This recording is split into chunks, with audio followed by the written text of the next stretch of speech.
Hello guys, যেহেতু সারাদিন রুমের মধ্যেই থাকি আর কি, এর জন্য তেমন কোথাও বেরোনো হয় না। তাই ভাবলাম একটু বাইরে থেকে ঘুরে আসি। তো এখানে দেখতে পাচ্ছ সবে এখন ৫টা ৪২ বাজে, কিন্তু এইটা যদি আমাদের ওয়েস্ট বেঙ্গলে হতো এতক্ষণ সন্ধ্যাবেলা হয়ে যেত। তো এখন এখানে অনেকটাই রোদ। আর এইদিকে দেখতে পাচ্ছ গরুরা যে যার বাড়ির দিকে যাচ্ছে। এখানে একটা জিনিস কী বলতো, তোমরা গরুর যতই ছেড়ে রাখো না কেন, সন্ধ্যার ঠিক আগেই তারা তাদের নিজস্ব মালিকের বাড়িতে ঠিক চলে আসবে। এটাই এখানকার খাসিয়াত। এর জন্য তাদের মালিকের তাদের কোনো চিন্তাই করতে হয় না। আর তোমরা যারা আমার এই ঘড়িটার আনবক্সিং এখনও দেখোনি, তারা আমার চ্যানেলটায় চেক আউট করতে পারো, ঘড়িটার আনবক্সিং দেওয়া আছে। রাস্তায় উঠতেই দেখি এক কাকু যেন কি বিক্রি করছে।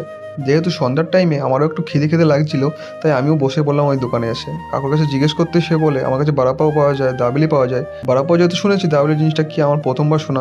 তো আমি একটা দাবেলি অর্ডার করে দিলাম। আসার পরে আমি খেয়ে দেখলাম বেশ ভালোই লাগে। আর তোমরা যারা দাবেলি আগে কখনো খেয়েছো কিনা, নামটা শুনেছো কিনা, অবশ্যই আমার কমেন্টে জানাতে পারো। তোমরা যারা এখনও আমার